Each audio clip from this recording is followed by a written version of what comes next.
polisi sama tim SAR sana langsung melakukan operasi kan pencarian kan. Polhutnya. Eh, Jarak nggak jauh dari ditemukannya Yuli, ditemukan jasadnya Yuda.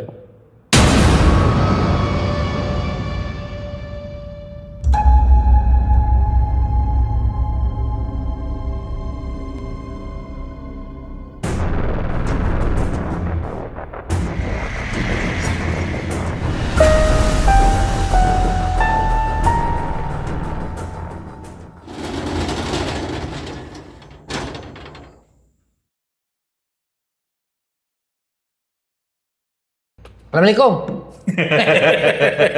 Assalamualaikum. Halo guys, balik lagi bersama kita di OTT. Obrolan tutup toko. Tutup tokonya. Buka ceritanya. Kali ini gua mau mereveal atau reveal itu bukan isi ulang ya? Isi ulang. Bukan. Mau mengungkap sebuah fakta. Gue sebenarnya suka nih kayak gini nih. Ngumpetin fakta hukum, fakta politik apa fakta? bukan. Jadi lu sama gue tuh pernah ada di situasi yang sama, tapi ada sebuah fakta yang gue tahu, tapi lu nggak tahu. Lu menyembunyikan fakta. Dan gue ngekip cerita ini selama belasan tahun. Tua lu ya. Masih inget trip kita ke Gunung Kerinci? Jambi Jambi. 2011. 10 atau 11 ya? 11. Iya sekitar tahun-tahun segitulah. Jadi dulu tuh guys, kita pernah produksi konten buat stasiun TV swasta, salah satu stasiun TV swasta. Dan kita tuh ditugasin naik ke Gunung Kerinci ya. Cuman nggak sampai ke puncaknya. Nggak sampai. Gunung 7. Gunung 7, kita ke Danau Gunung 7. Ada apa di situ? Wah banyak banget, asli banyak banget. Ada rahasia apa yang lu menguras dari mental. Oh maksud cukup, mau ceritain dulu kan? Belum. Kita dulu ngapain aja gitu. Sempet nanya jalan sama orang gila. Terus gua turun dari gunung itu halu, terus celana gue sobek. Bukan sobek itu. Apaan tuh? Sobeknya melintang. Dan kaki gue sampai sekarang gue nggak bisa lari sprint. Hah, kenapa? Yang waktu gue jatuh itu loh. Itu kan jatuh gue tinggi juga itu. Ada sekitar. Lu ke prosek tuh gak ada gue ya? Lu udah duluan kan lu nggak setia. Oh iya. Pengennya bubur sampai aja. Bukan, karena gue kan dulu alhamdulillahnya bokap sempet almarhum ya, sempet ngajarin teknik survival. Jadi gue kalau misalnya di tempat-tempat di alam gitu, jadi lebih gampang adaptasi. Cuman entah kenapa waktu pas turun itu gue kena gangguan apa ya? Itu kayak gue dibikin emosi gitu. Bukan gangguan sih kayaknya. Apa ya? Yang gampang lupa, susah apal. Ini kayaknya bawaan orok dah. Itu istilah medisnya goblok. Oke, jadi gini. Ya oke, jadi ada rahasia apa yang lu simpen dari gua tentang Gunung 7? Kan waktu itu kita nginep di homestay ya? Ya. Emang di atas sana nggak ada hotel kan? Betul. Kita nginep di homestay, terus internet juga waktu itu belum secanggih sekarang. Device, device juga waktu itu belum ada. Kita masih pakai BlackBerry. Masih pakai BlackBerry. Gabut dong gua, ngobrol-ngobrol lah, ajak gijik, nyari warga lokal. Nyari, ya biar nggak berasa gitu, sana kan dingin banget guys. Banget. Biar nggak berasa dingin, terus ngedupin suasana, belum bisa tidur gitu. Ngilangin capek abis turun dari atas gunung.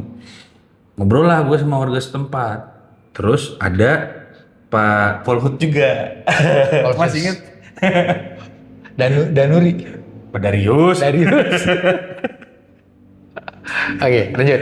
Nah, kepo gitu gue. Maksudnya biasa kan kalau di atas gunung itu selalu ada cerita-cerita mistik ya, atau misalnya pengalaman-pengalaman atau sejarah-sejarah yang meliputi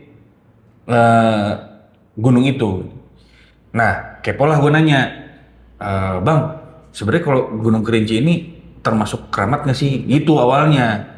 Terus ngalar ngidul, ada salah satu warlock yang cerita sebenarnya ada mas. Beberapa bulan yang lalu ini baru kejadian. Ya Pak ya. Nah itu dikonfirmasi ke Polhutnya. Yang ketemu di atas perempuan. Oh iya. Tapi yang cerita dari warga lokalnya. Jadi begini ceritanya. Kita masuk ke cerita ya. Jadi waktu itu ada sekelompok pecinta alam.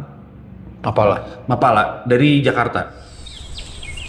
kita sebut aja namanya Yuda ya, si tokohnya ini. Oke, karakternya. Jadi karakternya si Yuda ini berangkat sama geng mapalanya waktu zaman kuliah dulu.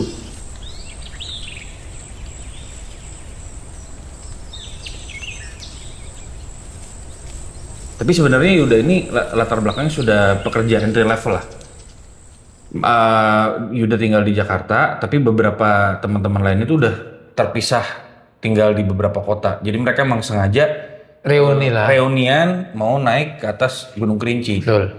Nah, naik ke atas Gunung Kerinci kan butuh waktu beberapa hari ya. Iya, sekitar 2 malam. Dua malam kalau nggak salah. Pada saat proses mereka turun, berarti kalau naik sama turun itu kurang lebih 4 hari dong. 4 malam. 2 malam cukup. Naik turun ya? Nah, turun. Nah, jadi pada saat malam atau hari mereka turun, Yuda ini sempat hilang. Dari rombongan. Iya, terputus dari rombongan, dia nyasar. Proses posisi hilang itu ketika mereka turun gunung. Oh, berpencar apa gimana? Aku bisa? Berpencar. Jadi mungkin kayak kan kita juga pada saat turun juga kan sempat kepisah kan? Kita, lu duluan. Sempat kepisah kan? Ya mungkin kondisinya sama seperti itu. Yuda itu terpencar, teman-temannya sempat berusaha nyari. Ada sekitar 1-2 jam gitu temennya nyari di sekitar situ. Cuman karena mereka menilai kalau mereka terlalu dalam nyarinya atau terlalu lama nyarinya, malah ini makin banyak nih yang terpencar. Mungkin kayak itu apa namanya? Bukan SOP apa ya? Kayak kalau misalnya ada yang terpencar gitu, mungkin mereka bikin rule sendiri, jangan dicari terlalu jauh. Kalau mereka cari pun, Karena mereka juga nggak terlalu menguasai Medan. iya nggak menguasai Medan. Kerinci bukan di Medan. Oh iya, Jambi berarti. Jambi. Akhirnya mereka memutuskan untuk turun ke pos terakhir. Di pos terakhir mereka lapor lah ke petugas yang berjaga di sana. Kalau teman kita ada satu yang Masih di atas. nyasar karena nggak terlepas dari rombongannya. Sempet tadinya udah kan pakai HT ya di sana kan ya. Mau dilakukan pencarian gitu mungkin sama tim SAR atau sama Polhut dan lain-lain gitu. Tapi baru mereka prepare untuk nyari Yuda, tiba-tiba Yuda turun.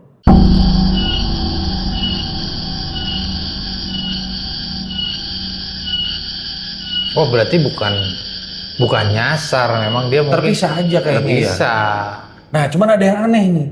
Pada saat Yuda turun itu, dari jauh temennya kayak udah curiga, kok ini perawakannya agak aneh nih pembawaannya. Ya mungkin karena lelah, stres, mungkin karena lelah bajunya udah compang-camping gitu. ya depresi mungkin lah kalau Depresi kita bisa juga di pasti gunung. kan. Teman-temannya pas nanya gitu, lu kemana kok bisa hilang gitu kan? Ngeliat bajunya udah compang-camping, mukanya pucet gitu. Cuman Yuda jawabannya flat aja. Dia nggak terlalu banyak, nggak apa-apa. Cuman kayak gitu. Psikisnya kena kayaknya. Mungkin psikisnya kena. Nah, akhirnya setelah Dirawat sih udah di situ, dapat ya, perawatan. sempat dapat pertolongan pertama lah ya. Kan biasanya kalau di pos-pos penjagaan gitu ada apa tuh? Ya kayak petugas ininya lah ya, yang Kesehatan buat lah. petugas kesehatannya. Mungkin di tensi, cek tensinya dan lain-lain gitu. Makan, minum. Makan, minum, cuman dikasih teh manis aja sih. Nggak sampai diinfus dan nggak sampai dirawat gimana-gimana. Oh, berarti secara fisik dia masih Masih oke. Akhirnya setelah Yuda ketemu, diputuskanlah mereka semua pulang ke kota masing-masing. Keanehannya ini belum selesai.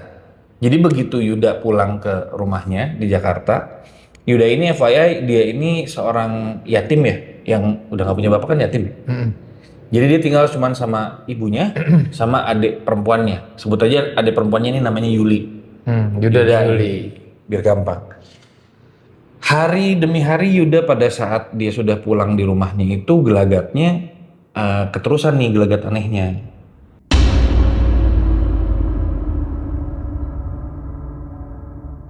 Nah ini perspektifnya dari adiknya. Karena nanti diceritain sama adiknya. Oh, Dia nggak mau makan. Jadi sama sekali ada 2-3 hari dia di rumah itu dia nggak mau makan. Terus setiap tengah malam, karakternya gimana? aslinya si karakternya pembawaan Yuda itu orangnya periang ya. ekstrovert gitu ya, orang yang biasa apa namanya sering-sering keluar rumah otomatis biasanya lebih terbuka ya. Ntar dulu. Mungkin gak sih Yuda tuh kesurupan Bisa jadi, dari gunung bisa jadi terus ke bawah sampai masih rumah. ke bawah. Cuman kan nggak bisa Jadi dikonfirmasi. perilakunya berubah kan? Nggak bisa dikonfirmasi karena dia nggak melakukan sesuatu yang berbahaya gitu. Dan nggak ada, biasanya kan kalau katanya orang kesurupan itu suaranya berubah. Ini enggak, suaranya masih suara Yuda. Cuman memang pembawaannya aja yang udah beda. Cuman dia nggak mau makan. Jadi berhari-hari dia setelah pulang dari atas gunung itu, biasanya kan kalau orang habis naik gunung lapar ya. Ke rumah Kangen bisa masakan istirahat, rumah, makan makanan rumah gitu. Ini nggak mau makan. Masih minum sih, cuman nggak mau makan. Terus Yuli ini ngegepin abangnya beberapa kali tengah malam itu ada di teras rumah terus memandangin langit begini. Ngelamun berjam-jam. Jadi kayak idiot ya? Ya nggak tahu. Sampai akhirnya malam ketiga dia beranikan diri Yulinya untuk negor abangnya. Bang, kenapa sih bang? Lu beberapa hari ini tengah malam di luar mulu, nggak mau makan gitu. Maksudnya ada apa? Kebetulan nih Yuda sama Kayak Yuli. beban pikiran. Iya kayak beban pikiran. Yuda sama Yuli ini hubungan kakak beradanya mereka dekat. Jadi saling meskipun karakternya agak berbeda nih. Kalau Yuli anak rumahan, kalem gitu. Tapi mereka sering sharing. Kalau si Yuda petualang. Yuda petualang. Yuda sering cerita pengalaman dia kemana gitu. Kalau Yuli ini anak rumahan. Nah Yuda jawab pada saat itu, Dek, kita ke Gunung Kerinci lagi yuk. Nah, maksudnya kita ke Gunung Kerinci yuk, ikut abang ke tempat kemarin abang naik gunung. Ngapain sih bang? Kan bukan habis dari sana. Di sana ternyata ada saudara kita nungguin. Jadi kita berangkat ya, besok kita berangkat. Di Jambi. Jambi. Ada saudaranya di Jambi. Ada saudaranya. Katanya begitu. Ternyata ada saudara kita di sana di atas Gunung Kerinci. Oh di atas gunung, bukan di Di atas Jambi? gunung, di atas gunungnya. Kayaknya nggak ada pemukiman. Di atas gunungnya dibilang begitu, si Yudanya. Itu yang bikin Yulinya juga penasaran kan, abang iya sih itu. Nah cuman motivasi Yuli itu memang pada saat itu pengen banget ngerasain experience naik gunung. Kebetulan abangnya ngajak. Nah dia mengiyakan. Awalnya juga ragu sebenarnya ini gimana ya gitu. Udah nggak apa-apa kan ada abang. Mereka nggak sempet izin sama orang tuanya. Loh, Nggak sempet izin sama ibunya. Jadi mutusin untuk pagi-pagi buta cabut. Nah, durhaka. cerita terputus. Sampai akhirnya beberapa hari kemudian setelah Yuli ini diajak sama Yuda. Singkat cerita mereka udah tiba di gunung. Singkat cerita mereka sudah tiba di gunung. Dan kondisinya Yuli ditemukan sama Polhut yang lagi yang lagi patroli. Ditemukan di gunung. Ditemukannya di sekitar Danau Gunung 7. Oh. Ya meskipun mungkin treknya ke atas Gunung Kerinci bisa tidak lewat Danau Gunung 7 ya, cuman ini ditemukannya di Danau Gunung 7 dengan posisi berhari-hari nggak makan dan nangis. Loh. Terus si Yuda? Nah, pada saat ditanya, diinterogasi sama Polhut, Yuli cerita, saya kesini diajak sama abangnya, katanya di sini ada saudaranya, tapi abang saya setelah sampai di titik ini, abang saya menghilang. Berarti si Yuda tuh hobi menghilang dari rombongannya ketika di gunung ya? Plot-twistnya ini, jadi setelah dinyatakan abangnya hilang, polisi sama tim SAR sana langsung melakukan operasi kan pencarian kan. Polhutnya. Jarak nggak jauh dari ditemukannya Yuli, ditemukan jasadnya Yuda.